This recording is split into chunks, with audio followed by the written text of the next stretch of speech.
दुख अपना दुख समझे। मुख्यमंत्री जी को किसी के साथ भेदभाव नहीं करना चाहिए अगर वो मुख्यमंत्री उत्तर प्रदेश के हैं, और किसी भी घटना से राजनीतिक लाभ नहीं लेना चाहिए। अगर इस सरकार ने न्याय दिया होता, न्याय पहले दिन से देना शुरू किया होता, तो शायद हम लोगों पे भी दबाव नहीं बनता कि हम आते हो घर परिवार के लोगों से मिलते आकर। सर, कांग्रेस के लोग कह रहे हैं कि आप बीजेपी को फायदा पहुंचाना चाहते हैं मध्य प्रदेश। देखिए सुनिए, ये बात कांग्रेस के मुंह से अच्छी नहीं लगती। सर, यूपी में बदला लेंगे उसका? नहीं, बदला बदली बात मत करो, बदले की बात मत। देखिए सर, ये विषय इसलिए मैं नहीं उठाना चाहता हूँ कि ये हमारे लिए देवरिया कांड बड़ा विषय है और न्याय में संतुलन हो, न्याय में संतुलन हो, ये सरकार की जिम्मेदारी है। देवरिया कांड मैंने पहले से कहा, ये समाज के लिए और मनोविज्ञान के लिए ये बड़ी चीज़ है कि आप समझें कि अगर एक परिवार के साथ घटना होती है तो दूसरे परिवार का मनोविज्ञान क्या होता होगा। और ये डीएम ने खुद कहा कि ये रिटेलिएशन में घटना हुई है, और फिर शासन प्रशासन के लिए और न्याय के लिए ये बड़ी जिम्मेदारी है। भाई शासन प्रशासन और न्यायालय के लिए क्या मामूली बात है। आज तक पता नहीं है कि घटना कैसे हुई। पहली, प्रेम यादव को किसने बुलाया, प्रेम यादव वहाँ कैसे पहुँच गया मोटरसाइकिल से, उन्होंने कभी ज़मीन ली, उनका भाई बेच रहा है। अब परिवार की बातें क्या मैं बोलूँगा जो मैं जानता हूँ या आप जो जानते हैं, आप जानते हैं कि भाई परिवार जो था अगर ज़मीन बेच रहा है, एक भाई ने बेच दी ज़मीन, इन बातों को मैं कहूँ क्या वो परिवार अपने भाइयों के साथ कैसा व्यवहार करता था, ये बातें मैं कहूँगा क्या? ये सब आप जानते हो। इसलिए मैं आपसे भी उम्मीद करता हूँ लोकतंत्र तभी मजबूत होगा जब न्याय मिलेगा, और न्याय की भावना होती सरकार की तो खेतों में इतना कार्यकर्ता नेता नहीं दिखाई देता। ये जनता खेतों में नहीं दिखाई देती। सर, शिवपाल यादव जी कह रहे हैं कि अगर आप साथ लड़ते चुनाव तो फायदा होता दोनों लोगों को।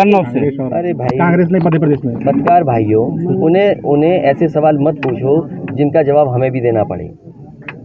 और जो बात आप कह रहे हो ना कांग्रेस की और सरकार की और जाने क्या क्या, किस नेता ने कहा?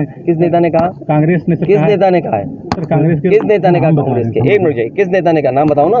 नेताओं ने कहा। अरे नेता को एक नाम बताओगे? नेता किसने कहा? हम बता रहे थे। कमलनाथ ने कहा। क्या कहा है उन्होंने? कि मतलब हम भी चाहते थे, अखिलेश जी चाहते थे कि भाजपा को हराया जाए, उनको मजबूत जो है हराया जाए।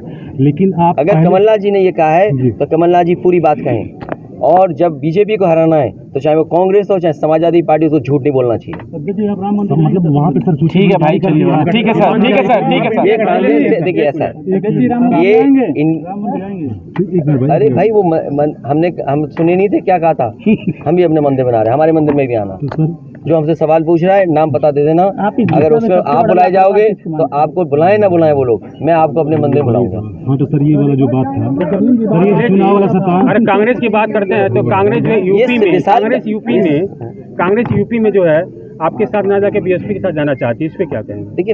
देखिए मेरी जिम्मेदारी ये है ऐसे पॉलिटिकल पार्टी कि समाजवादी पार्टी ने जो बीजेपी का मुकाबला किया है, हम मुकाबला करेंगे। आज ये विषय नहीं है क्योंकि कांग्रेस के बड़े नेता, किस नेता ने, इन पत्रकार साथियों को ये नहीं पता था कौन नेता ने क्या कहा, खैर आपने जानकारी दे दी। इसलिए अभी नहीं, हमें अगर बात करनी होगी तो हम अपने स्तर पे करेंगे। जहां इंडिया गठबंधन में 3 बार बैठे आप पटना में बैठे, बेंगलोर में बैठे, जिन नेताओं की आप बात कर रहे थे कि आप उस गठबंधन में बैठे तो उस टेबल पे थे कि कहीं? ये बात बोल दूंगा तो कहोगे मैं अलग बात कर रहा हूँ। आप मुझे बताओ, इंडिया गठबंधन में जो बातें हुई, क्या मैंने कभी कहा जो बात पटना में हुई होगी, जो बात बेंगलोर में हुई होगी, जो बात मुंबई में हुई होगी, तो क्या बातें हुई होंगी? हम सब बीजेपी को हराना चाहते हैं, और बीजेपी को इसलिए नहीं हराना चाहते हैं कि बीजेपी देश बर्बाद कर रही है। वोट नहीं डाल पाएंगे आप। आज तो आप लिए यूट्यूब लिए घूम रहे हैं, बीजेपी दोबारा आ गई तो फिर समझ लेना बीजेपी का यूट्यूब होगा।